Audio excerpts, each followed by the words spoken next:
This is Tamarak Trail, which is in closed beta currently, but it's a deck building roguelike that rather than using dice, or rather than using cards, it uses dice.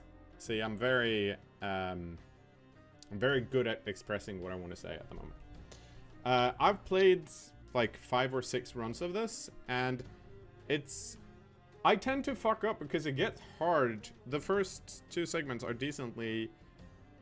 I can get through them, and then I fuck up and I die.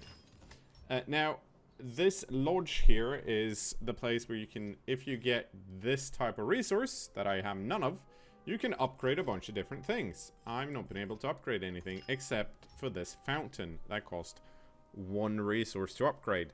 And they make sure that basic attacks and defense don't increase when bounced. I will explain what that means shortly.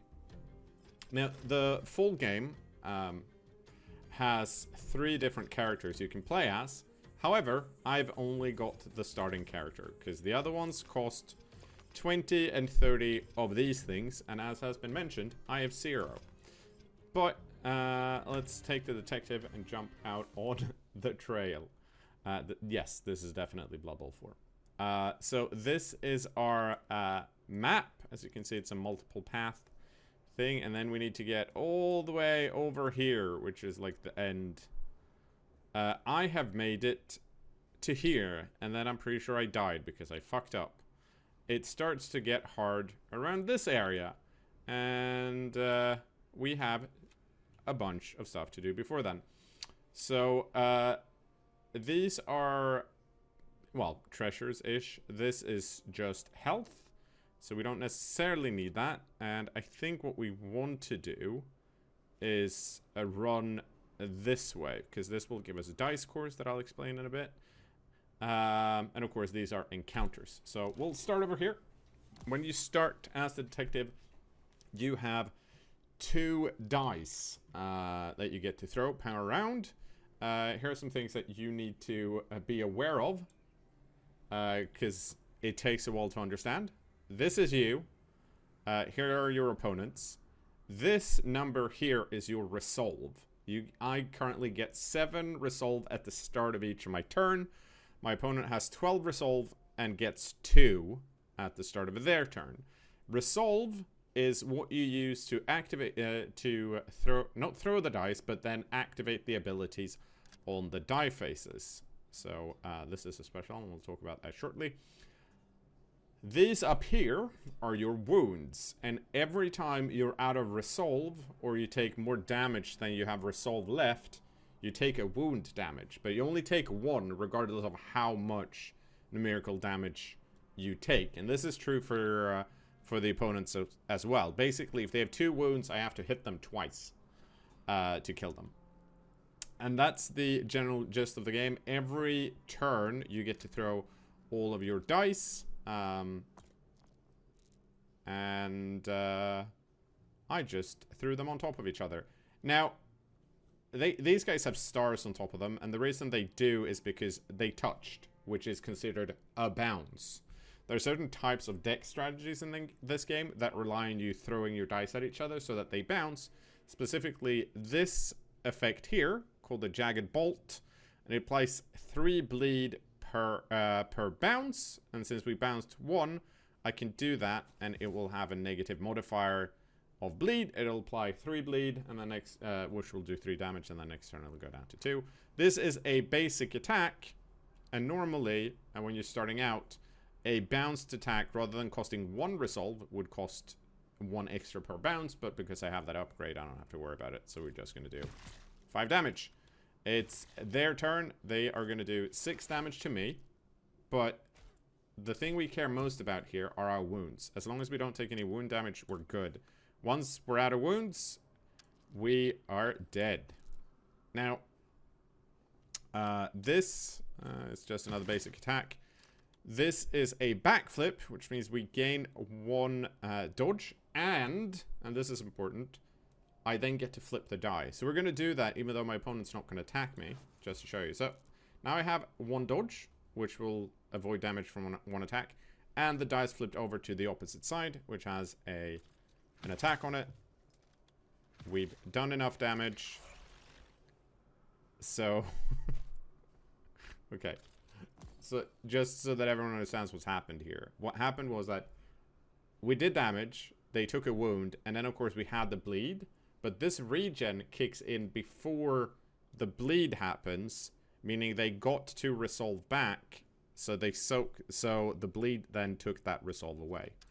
Now, enemies do not use their resolve to throw attacks, which is important to note. But it is what it is.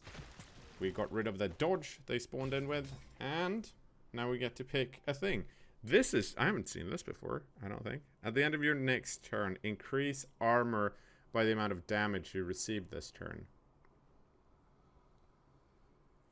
Okay. I'm gonna take countermeasures instead. Okay, so we can see here in the top left, I now get to customize my dice. So here are my dice. This is the one that has defend, and then some basic attacks. We are gonna swap these out, because 6 armor is the same as this, but it also does a bit of extra thing. You can do a lot more stuff later on with your dice, and we'll get into that once it makes more sense to do so. But right now, we're fine. So let's keep on trucking.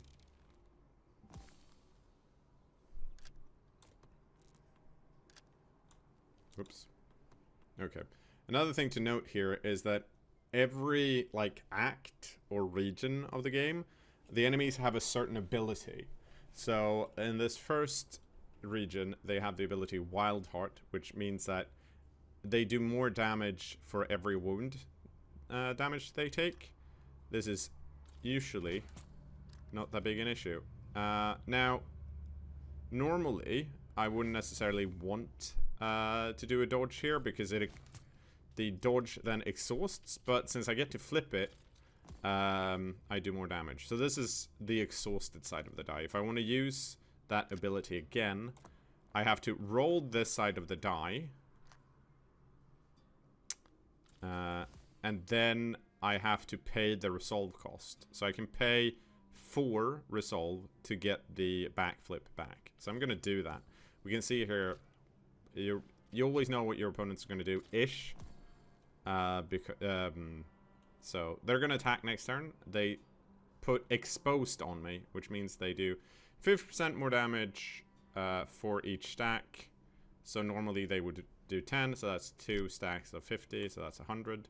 I mean, normally they would do 5. But, oh, that's kind of unfortunate for us. But we do get to do a wound damage, and as you can see, they do more. The reason I'm not worried about it is because I have 24 resolve, and I had armor, so.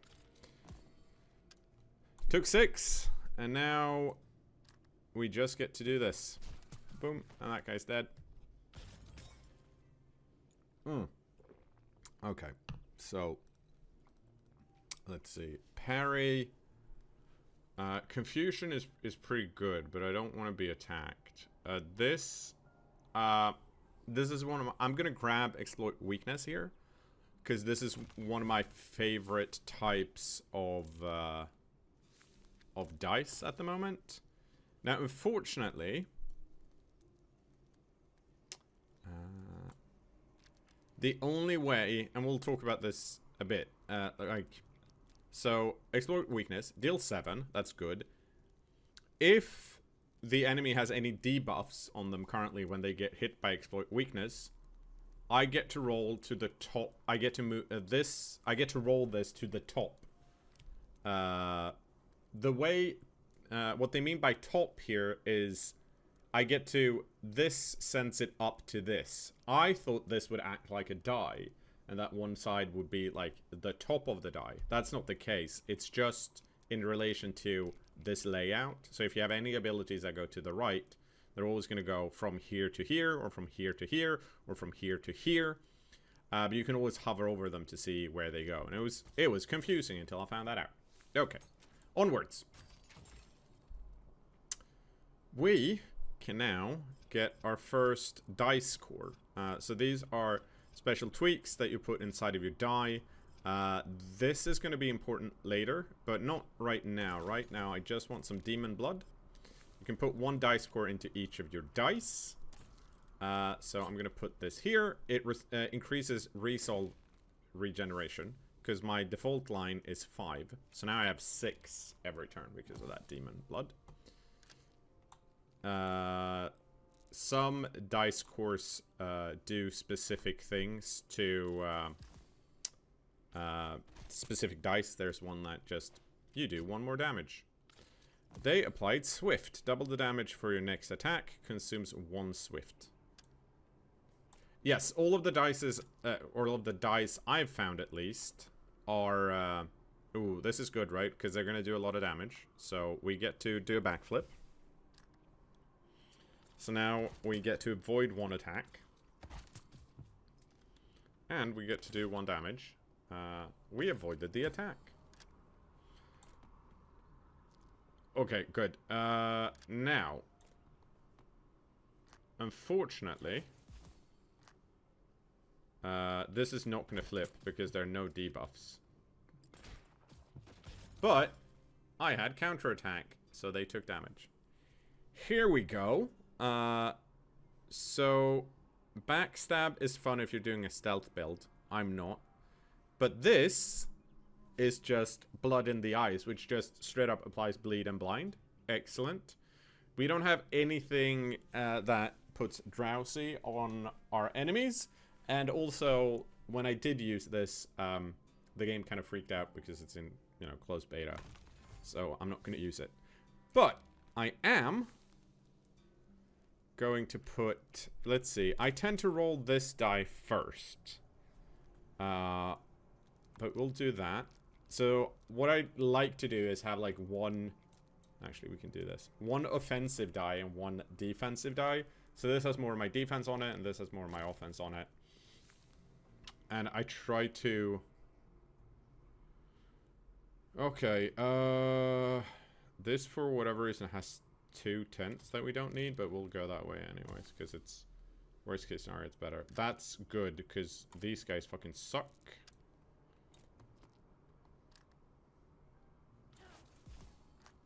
Because they have a special ability that we don't know about yet. But we know about them now. Ow. Ow. Yep. Ow. So, what happened there was that both of these regular enemies have the ability called flocking, which means that as soon as they take 3 instances of damage, flocking goes up to 3, and they spawn another one. This one has spawned in, so it's not gonna have it. And because I had counterattack on, where they hit me, they took damage back. So that's why there's now 3. The problem for me is that I only have 10 resolve this round, and they're gonna do 2, they're gonna do 12. So I desperately need to get some defense here, which I did, so that's nice. And now we have to look at I think we'll have to try and kill both of these first, because this guy's already spawned his. So we do that. Ow. Ow. Ow. Oh, we might be very boned here, actually.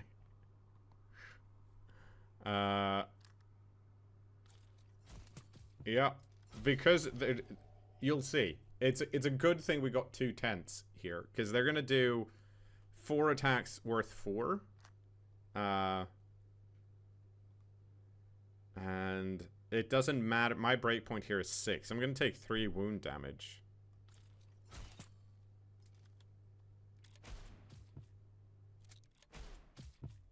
Yep.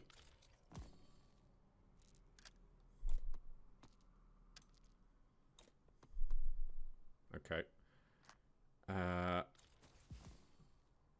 So I can now, let's see, I have 12. This is going to cost me 1, so I'll have 11. So I'm fine for now. But they're going to do double attacks again. Now, which is probably... Ooh, how I die. Okay, you get to take that. So Oh no. Okay, so here's another fun problem. I don't think so these guys are confused. So they do 25% less damage. So depending on who shoots first, and I'm not sure who that is, this will either wreck me or I might be fine, but I'm pretty sure I'm dead because No, I should be fine regardless. Because if this shoots first, it'll do 8 damage. Then you'll do... No, you'll kill me. You'll kill me. I think, yeah, I'm dead.